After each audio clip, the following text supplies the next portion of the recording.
नमस्कार प्रणाम। देश में सबसे पहली बार 1954 में वक्फ एक्ट बना था। इसी के तहत वक्फ बोर्ड का भी जन्म हुआ। इस कानून का मकसद वक्फ से जुड़े कामकाज को सरल बनाना था। एक्ट में वक्फ की संपत्ति पर दावे और रख रखाव तक का प्राविधान है। 1955 में पहला संशोधन किया गया था और 1995 में एक नया वक्फ बोर्ड अधिनियम बना। इसके तहत हर राज्य और केंद्र शासित प्रदेश में वक्फ बोर्ड बनाने की अनुमति दी गई। बाद में साल 2013 में इसमें संशोधन भी किया गया था। वक्फ बोर्ड जो मुस्लिम धार्मिक संपत्तियों को संभालता है, उसमें समय समय पे कई बदलाव हुए हैं। यहाँ हम 1955, 1974, 1995 और 2013 में हुए प्रमुख बदलावों को आसान भाषा में समझेंगे। देखिए, 1955 में वक्फ बोर्ड को पहली बार एक सही तरीके से कानून के तहत लाया गया। इस कानून के तहत हर राज्य में एक वक्फ बोर्ड बनाना जरूरी हो गया। वक्फ संपत्तियों की सही रिकॉर्ड रखना अनिवार्य हुआ ताकि कोई गड़बड़ी न हो। वक्फ संपत्तियों को दूसरे के कब्जे से बचाने का प्रावधान किया गया। 1974 में कानून में कुछ और बदलाव किए गए ताकि वक्फ बोर्ड की संपत्तियों का बेहतर प्रबंधन हो सके।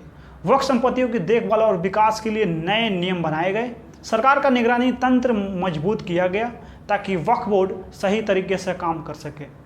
संपत्तियों के रिकॉर्ड को पारदर्शी बनाने पे जोर दिया गया और फिर 1995 में वक्फ अधिनियम में बड़े सुधार किए गए।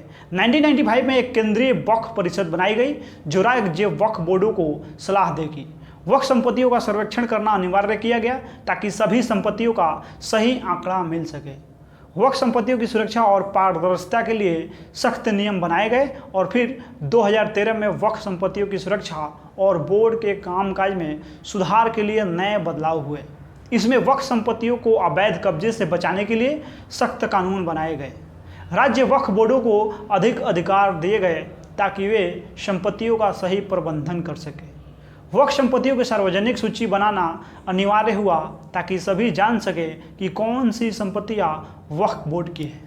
वक्फ बोर्ड में 1955, 1974, 1995 और 2013 में जो बदलाव हुए उनका मकसद वक्फ संपत्तियों का सही प्रबंधन और सुरक्षा सुनिश्चित करना था। इन सुधारों से वक्फ संपत्तियों की देखभाल बेहतर हुई और उन्हें दूसरों के गलत कब्जे से बचाने के लिए उपाय किए गए। अब हम बात करेंगे कि वक्फ बोर्ड के पास कितनी संपत्ति है। देखिए, मीडिया रिपोर्ट के मुताबिक देश में वक्फ बोर्ड के पास 8 लाख एकड़ से ज़्यादा ज़मीन है। साल 2009 में यह ज़मीन 4 लाख एकड़ थी। इसमें अधिकांश मस्जिद, मदरसा और कब्रिस्तान शामिल है। वक्फ बोर्ड की अनुमानित संपत्ति की कीमत 1.2 लाख करोड़ रुपया है। देश में उत्तर प्रदेश और बिहार में 2 शिया वक्फ बोर्ड समेत कुल 32 वक्फ बोर्ड हैं। रेलवे और रक्षा विभाग के बाद देश में वक्फ बोर्ड के पास सबसे अधिक संपत्ति है। भारत में वक्फ बोर्ड को लेकर विवाद क्यों होता रहता है? देखिए, इंडिया में वक्फ बोर्ड पे विवाद कई कारणों से होता है। वक्फ बोर्ड का काम धार्मिक और सामाजिक संपत्ति की देखभाल करना होता है जो इस्लामिक समुदाय की भलाई के लिए दान की जाती है। अक्सर यह आरोप लगता है कि वक्फ बोर्ड की संपत्ति का सही से उपयोग नहीं हो रहा है या इसका व्यावसायिक लाभ उठाया जा रहा है। कुछ मामलों में संपत्ति की लीज या किराए में पारदर्शिता की कमी होती है। कई बार वक्फ बोर्ड के भीतर भ्रष्टाचार के मामले सामने आते रहते हैं।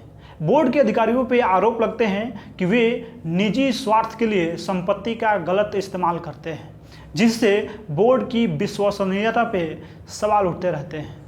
वक्फ बोर्ड की संपत्ति बहुत सी कीमती ज़मीनों पे होती है। कुछ मामलों में स्थानीय समुदाय या सरकारी एजेंसियों के साथ संपत्ति को लेकर विवाद हो जाता है।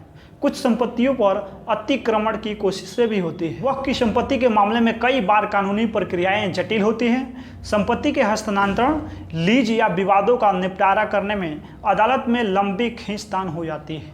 वक्फ बोर्ड की संपत्ति पर किसका अधिकार है, यह एक बड़ा विवाद का मुद्दा बन सकता है।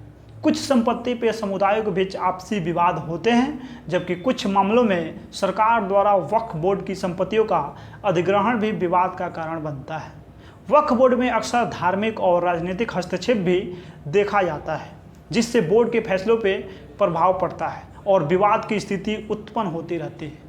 वक्फ बोर्ड अधिनियम 1995 और इसके संशोधनों के बावजूद बोर्ड के कामकाज में खामियां रहती है जो विवादों को जन्म देती है। प्रशासनिक सुधारों की कमी भी विवाद को बढ़ावा देती है।